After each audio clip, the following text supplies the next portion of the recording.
Gente, eu vou ter que mudar de assunto rapidamente aqui, até para liberar o Gabriel, mas a gente tem mais coisa de mercado para falar, né, Gabi? Agora envolvendo dois jogadores da base também, aí seu telefone ficou tocando ontem, não só pelo Jandrei, mas também por Henrique Carmo e Lucas Ferreira, né? Vou pedir para você passar a informação para a gente direitinho e depois eu, Sene e Kaique, a gente vai ficar discutindo aqui sobre essas possíveis saídas muito em breve também, né?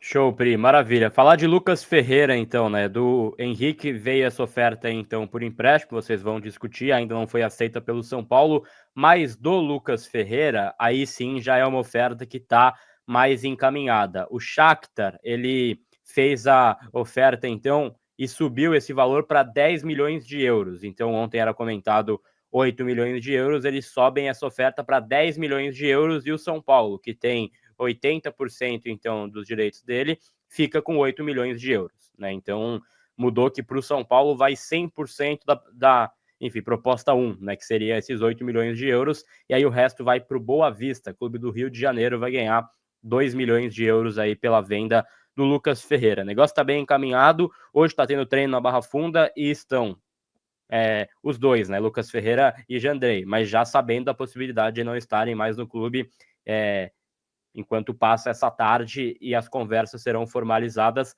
mas já chegou essa oferta do Shakhtar ao São Paulo. 10 milhões de euros, São Paulo ficando com 8 milhões e São Paulo tende a aceitar esse valor. A gente vai tentando atualizar para vocês aqui, mas o Lucas Ferreira está próximo, assim como o Jandrei, de deixar o São Paulo, né? 3 saídas praticamente podem ocorrer, é claro, tendo o Henrique Carmo, né, também nesse balaio, que também deve vir uma nova oferta do PSV para liberar o jogador, mas os dois jogadores aí, Jandrei e Lucas Ferreira, estão muito bem encaminhados e eu deixo essa discussão para vocês aí. Grande programa. Valeu, Gabi. Beijo. Obrigada por vir informar a gente aqui. Vai sextar, vai, Gabriel. A gente sabe que você quer ir viver a vida e tal. Beleza, a gente autoriza. Pode ir, pode ir. Um beijo pro Gabriel que veio aqui, então. Deixa, calma aí, gente. Momento tenso aqui de arrumar isso aqui, que isso é muito difícil. Melhorou? Foi, né? Tá certo. Tá Mano, certo, boa. buguei tudo aqui na minha plataforma.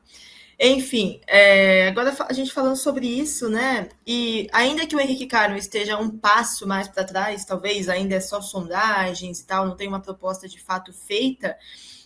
Kaique, você acha que, confirmando as duas saídas, ou ainda que só a do Ferreira, são saídas que prejudicam o elenco do São Paulo, pensando que já é um elenco curto? Ou você acha que com o Crespo, por exemplo, já são dois jogadores que estavam meio que caminhando para não ter muito espaço?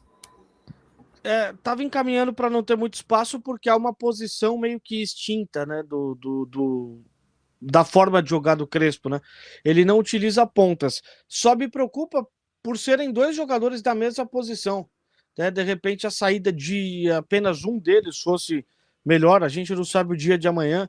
A gente torce para que o Crespo tenha um trabalho longo, mas a gente sabe que o São Paulo tem uma característica de ser moedor de técnico. O São Paulo não tem longevidade à frente do trabalho, por todo o histórico recente. E o futebol brasileiro, no geral, é moedor de técnico. Aconteceu a queda da Copa do Brasil, se de repente não vem um resultado positivo amanhã contra o Vitória, já começa a pressão em cima do trabalho do Crespo, que até semana passada era um trabalho impecável. E para mim, acho que, né, é loucura falar de qualquer tipo de pressão em cima do trabalho dele. Mas a gente sabe como é o futebol. A gente sabe que dentro do clube é um mundo totalmente diferente. Na cabeça dos dirigentes, a mesma coisa. Então, de repente, a gente não sabe qual que é o futuro recente do São Paulo. Se de repente o Crespo pode, de repente, pensar em mudar a formação, né? Porque aí ele fica com alguns jogadores como opção de velocidade pelo lado esquerdo e pelo lado direito ele perde dois de uma vez só. Acho que o Henrique Carmo já não teria a oportunidade e eu lamento muito pela queda de rendimento e também de utilização do Lucas Ferreira, porque foi repentina, depois de uma lesão, depois de dores ali na região lombar.